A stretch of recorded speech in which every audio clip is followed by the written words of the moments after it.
Good morning. I hope you had a blessed Resurrection Sunday and a great weekend. He is risen, just as he said. Today we are on Tuesday, April 6th, and we are on part 10 of our Miracles of Jesus Christ. Here we go. Dear Diary, we began our third full day of touring in Israel with a 6 a.m. call, which is no easy feat. We have packed so much into each day that it seems like the jet lag from our flight to Israel is just now starting to settle in. Last night, when we got back to our kibbutz, there was a wonderful concert for all the guests by a Jewish orchestra. I think we all felt like we were dropped into a scene from Fiddler on the Roof. I stayed up way too late, but Benny, our tour guide, had been adamant that we were leaving with our suitcases by 7:45 and that he wouldn't wait for anyone. We got more than just one dawdler in this group. We're moving to Jerusalem. While we hope there will be a few more amenities like a pool, a gym, and a snack area, I'm not sure any other place we stay will be as inspirational as this hotel was, where we were backed right up to the Sea of Galilee. Goodbye, Rocky Rabbits. Hello, open market. We've also been told that today will be a full day of travel and touring. We will not arrive in Jerusalem until very late in the day. Our first stop on this marathon day is Mount Carmel to see the view where Elijah confronted the false prophets of Baal and God rained down fire on a huge barbecue. This is a place called Mutraka, and the word means the place of the burning. The scenery from around here is breathtaking. We're standing and overlooking the Jezreel Valley.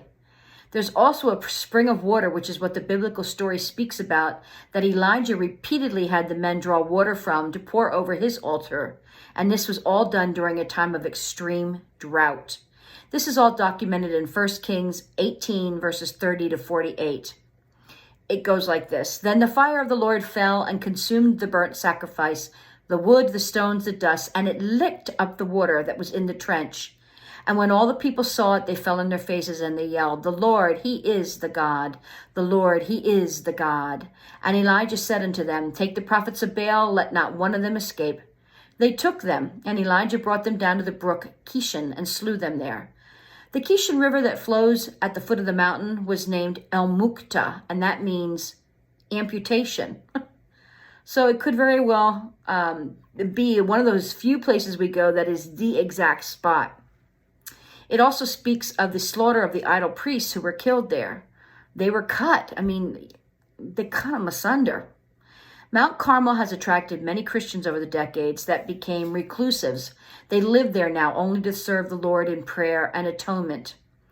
Between 1206 AD and 1214 AD, these men founded a monastery here, and the order calls itself after the prophet Elijah. It's called Jebel Mar Elias, or the Mountain of the Holy Prophet Elijah. Now, the last site we visited that I spoke about just before the holidays was Bet Shean. That's the national park in Israel that showed the ruins that was once Ahab's palace.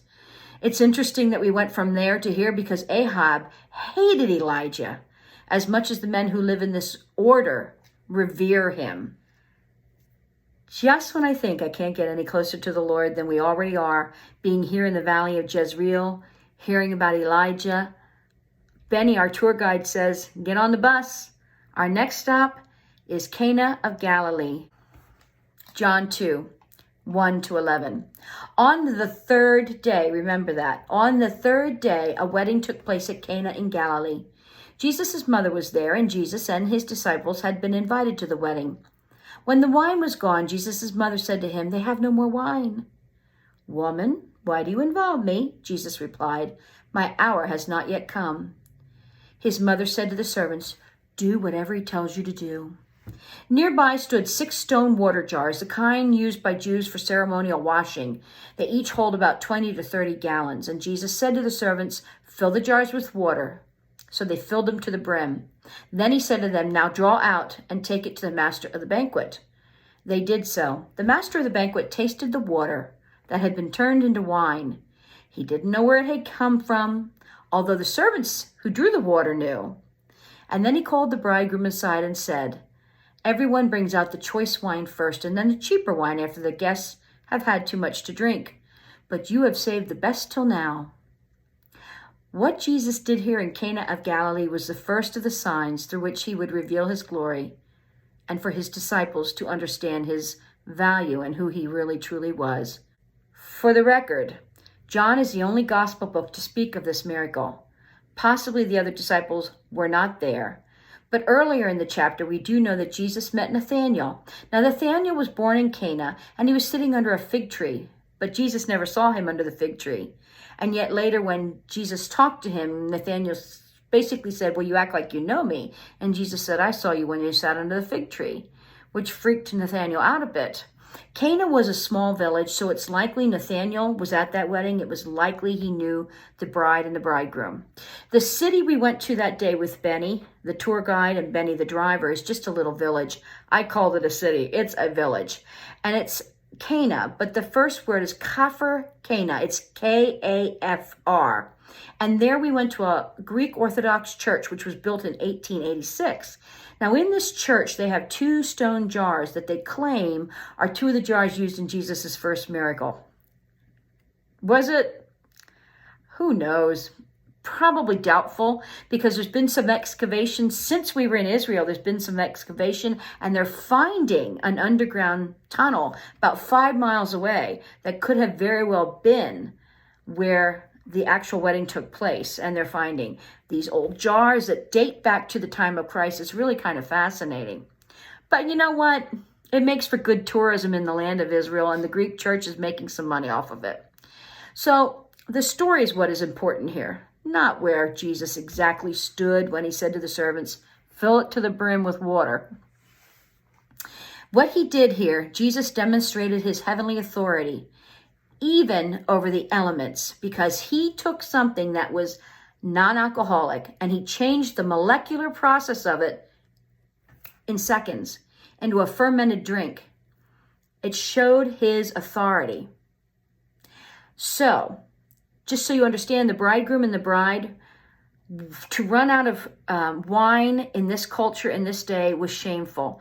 Probably would have followed them through many years of their marriages. You know, the couple that ran out of wine on their wedding day, it is very shameful. So when Mary went to Jesus, she was probably a little agitated and panicked.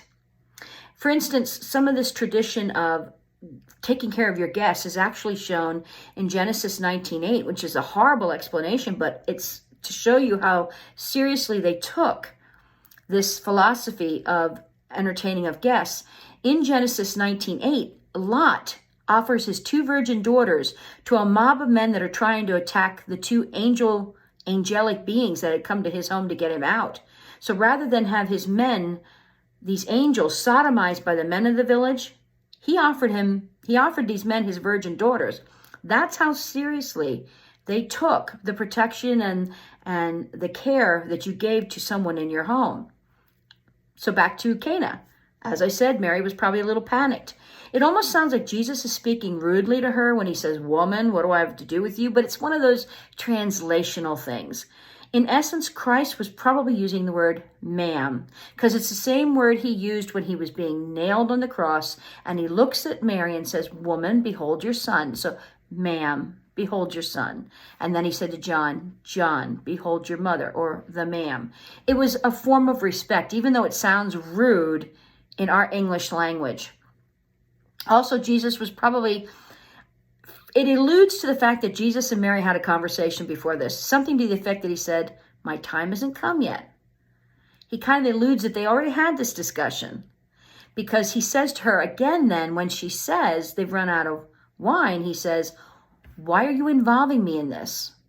The translation is exactly that. Why are you involving me in this? And it gives the fact that he had already told her it wasn't his time, and he repeats himself. My time has not yet come. What did he mean by this? Well, Jesus was working on God's holy timetable. The timetable was set by the Father, not by Christ. Christ was obedient, but it was the Father who set the timetable for this. So Jesus did the miracle very subtly. He was not interested in crowds already starting to get into his way. So he did it in such a quiet way that the only ones that knew what really happened were the servants, as I said, his mother Mary, and anyone that might have been in the direct vicinity like John and any other disciple. But when he did this, he also poked those legalistic men. Remember I said before we celebrated the resurrection that Jesus poked at them? He did it here too. How did he do that? He used jars that were always used for ceremonial washing. See, the legalistic priests and the people in charge were they washed all the time. They're cleaning their hands constantly. Think COVID to the max, because it was their way of showing piety. But their hearts were dark. Their hearts were full of sin. Because at one point, Jesus says to them something to the effect, you wash your hands, but your hearts are full of sin. And that's for another time and another miracle. So he pokes at them. He uses these empty jars that had been used for ceremonial washing of hands and washing of dishes. And he tells the servants, fill up those ceremonial jars. And then he says, draw it out and take it to the master of the banquet. The wine was so good, the master of the banquet made a very pronounced statement. This is wonderful. You've saved the best for last, meaning by this time, 3 days into it, people's hearts are merry. They've been drinking, good thing they're all walking home because they'd all be getting DUIs more than likely. And the master says most people serve the junk towards the end because who cares? But you've saved the best. Also, it shows us that Jesus, one of those leaders, the ones that were always giving him a hard time to know who was really in charge, he says this later on when he says in John 5:19, verily I say to you, the Son does nothing by himself. He only does what he sees his Father doing, because whatever the Father does, the Son also does. That's why Jesus also used those ceremonial jars. This also shows us some other visuals of this miracle. And again, these miracles could every of these miracles we're talking about could take days. I'm doing it briefly because this is long as it is. We probably have another week or two yet of this, of the tours that we took. But these are the visuals I see. First, Christ is the bridegroom, the marriage supper of the Lamb, and Jesus is the vine. And then at the Last Supper, the wine represents the blood of Jesus that cleanses from inside. The simplicity of this miracle mirrors the simplicity of grace found in Christ. Jesus' grace is, and it's so simple. And legalistic minds try to make it so hard to be born again, when it is just believe that Jesus is the Son of God, accept him in your heart. Also, it's written on the third day, a wedding that was in the beginning of John. I said, remember this? Well, Jesus, when did he rise from the dead? On the third day. And then when Jesus was told, you have saved the best till now, or rather Jesus wasn't told that, but the master said it. That's the covenant that Christ gives us. There's the Old Testament covenant and there's the New Testament covenant. And the New Testament covenant fulfills it all because it's Christ. We are celebrating Jesus's death on the cross when he said it was finished, because that's when it all began for us. Jesus pours his Spirit on us in abundance, just as he made sure there was plenty of wine to go around at that very first simple miracle. Jesus gives us the best in life, and that's how we live in him. I'll see you tomorrow as we tour Israel some more. May the Lord give you his great shalom. Bye.